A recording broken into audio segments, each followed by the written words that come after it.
So what we're talking about today are orbital diagrams. An orbital diagram is something that's going to show the arrangement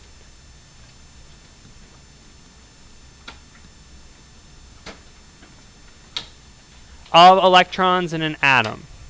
So the electrons are arranged in energy levels, then sublevels, and then orbitals. We talked about that last class.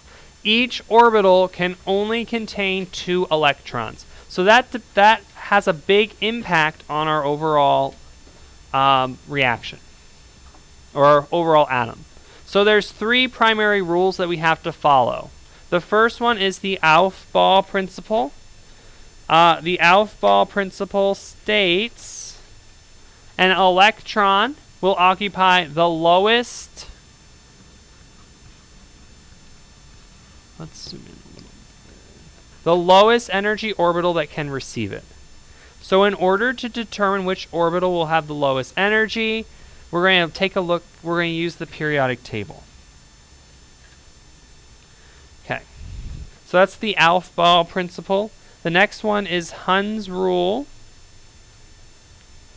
Hund's rule states that orbitals of equal energy must each contain 1 electron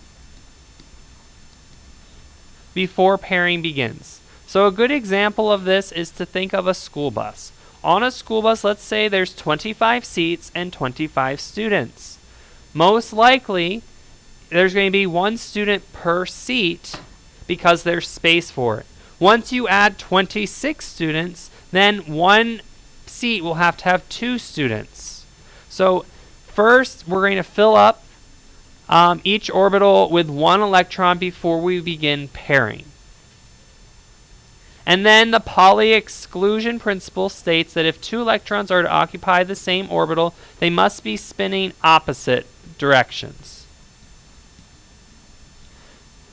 So this is why we have those spins. We have the positive spin and the negative spin, because we're showing that they're spinning opposite, because that helps to reduce the amount of energy that's required.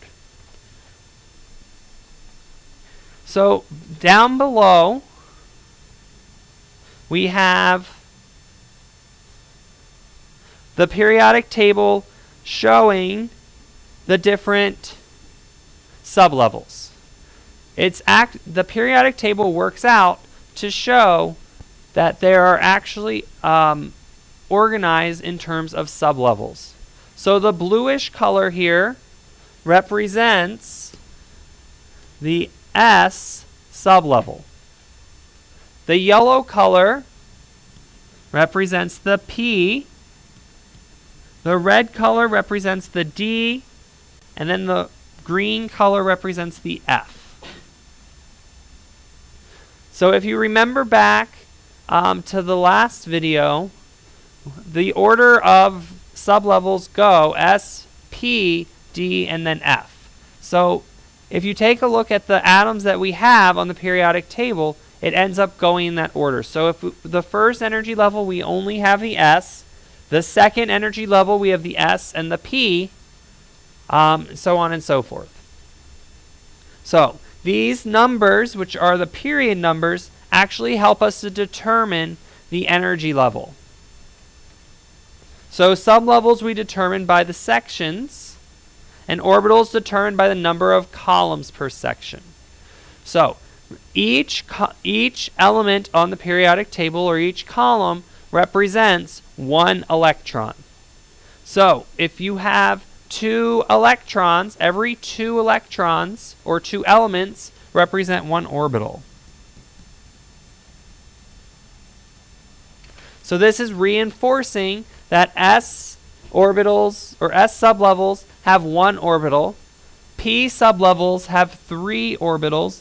D sublevels have 5 orbitals. And F sublevels have 7. Because they have 2, 6, 10, and 14 respectively. Because you can fit 2 electrons in each orbital. So D, for example, has 10 electrons in it. You might be noticing something weird. That there's these 2 D block elements before the F. So this interaction here is a bit odd. The interesting thing when it comes to the F sublevel, some of the electron arrangements are a little bit different. We're going to talk about the consensus, the scientific consensus for doing it, writing out orbital diagrams and electron configurations for F block. However, some of these will change. There are exceptions, so we're learning the general pattern. There are some exceptions that occur throughout the periodic table. We're also going to spend some time talking about those. There are exceptions we're not going to talk about. The list that we have of exceptions is not all-inclusive. There are several more exceptions out there. So these are orbital diagrams. We're actually going to practice drawing these today. But what I wanted to show you is that orbital diagrams include arrows. We have arrows in two separate directions. So an upward-facing arrow is considered positive, while a downward-facing arrow is considered negative. So each line represents an orbital. Notice that the S sublevel has 1 line, the P has 3, the D has 5. So those orbitals quantities are based off of the information we've already discussed. We're going to take some time to practice some of these orbital diagrams without using this. So when writing out the orbital diagram, the first thing we want to look at is oxygen, which is located right here. So I like to use the periodic table to help you write this out because I think it makes it a little bit clearer what's happening. Oxygen that we're doing has 8 electrons in it. So the example we have says oxygen with 8 electrons. Every single orbital diagram and electron configuration for that matter is going to start in the same place. Every time we're going to have a 1s sublevel. So the 1 comes directly from the period on the periodic table. 1s includes hydrogen and helium. So this 1s sublevel has 1 orbital. So it has 1 line representing that 1 orbital. So that 1 orbital can hold 2 electrons. So the way a chemist usually draws an arrow is they do it in 1 pen stroke. So it kind of looks like a half arrow at the top almost. That is the way that I will be drawing arrows because we will be drawing a lot of arrows. If you want to draw full-on arrows, that's fine too. The big thing is they have to have some sort of separation between them. You can't have them overlapping. So we always start with the up arrow or the positive arrow before the down arrow. So we went through that. Right now, if we were to stop, we would have the orbital diagram of helium. But we don't want helium. We want oxygen. Remember, this is our S, and this is our P block. So we have 1s. After 1s, there's nothing else in the first energy level, so we're going to move on to the second energy level, which is 2. So the second energy level has an S sublevel, so it has a 2s. Now notice when I drew it, there's a significant space in between the 1s and the 2s. I can't have them right next to each other. You need to make sure that there's a space there so you know it's a separate sublevel. So the 2s, because it is an S sublevel, only has 1 orbital. So we can fit a maximum of 2 electrons. At this point, we have 4 electrons. We're halfway there. We need to get a total of 8 electrons. After we get there, now since we're in the second energy level, we also have access to the P sublevel. So we're going to be in 2p. So 2p has 3 orbitals. Notice I'm drawing 3 separate lines that are pretty close to each other. I'm not drawing one big line, drawing 3 small lines showing each orbital. Now, I only need 8 electrons. Right now, I have 4, so I need 4 more. How do I go about writing those last 4?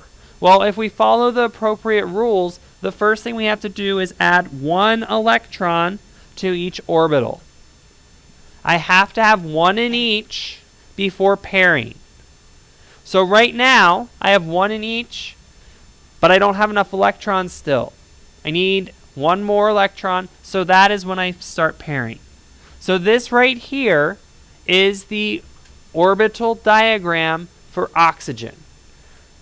So I have to have 1 paired set of electrons and 2 single electrons.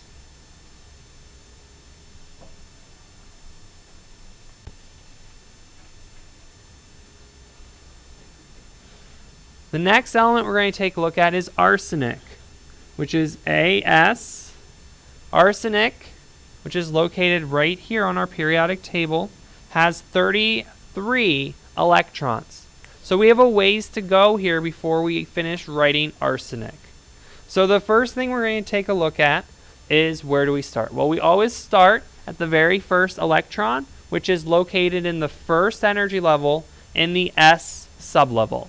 So it's going to be the 1s sublevel, which has 1 orbital. The 1s can hold 2 electrons, which represent hydrogen and helium. Nothing else is located in the first energy level, so we're going to move on to the second energy level, which has the 2s. The 2 from the period number representing the second energy level, and s representing the sublevel. So now we have 2 electrons there.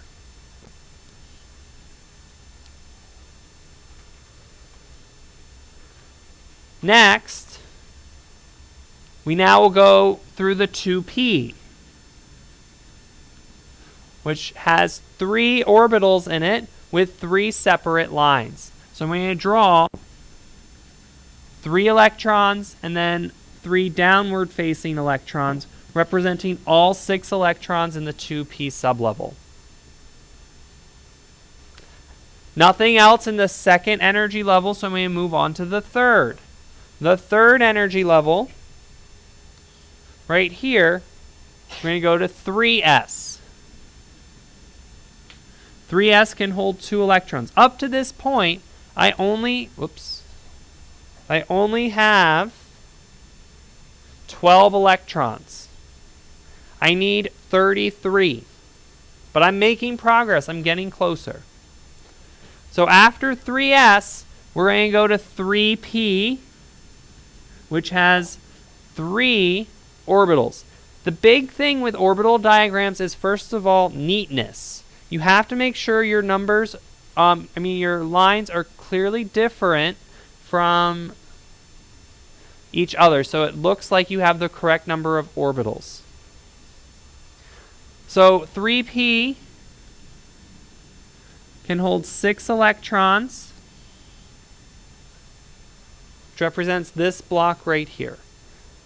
At this point, I have 18 electrons. Wherever you end, that's how many electrons you have is the atomic number. So right now, if I didn't do anything else, I'd have the orbital diagram for argon, argon 18. But I don't want argon 18. We're going to continue following the pattern. So after 3p, we're going to go to the 4s. Now, I just decided to start a second line. There isn't rhyme or reason to starting a second line. I usually like to start at the beginning of an energy level, but whatever works. The big thing is you have to have separation. So however it works out, it works out. So we have 2 electrons. Now, I'm going to throw a little bit of a curveball at you. This is our first time going through the D block. The D block is special because it has to be, this is actually 3D. You would expect it to be 4D, but it's not. It is 3D. So the reason that this occurs is it has to do with the energies. So the 4s requires a lower amount of energy than the 3d electrons, so the 4s location fills in first. After the 4s is filled, then the 3ds start building in. If you think back to the diagram of the d block electrons, those were the pretty complicated images of the orbitals. So they had 4 kind of balloon shaped. All D's do this. So if you think D, you can kind of think of n minus 1. So it's always 1 less. So the next one's going to be 4D, 5D, and 5D. There's 5 orbitals in this sublevel.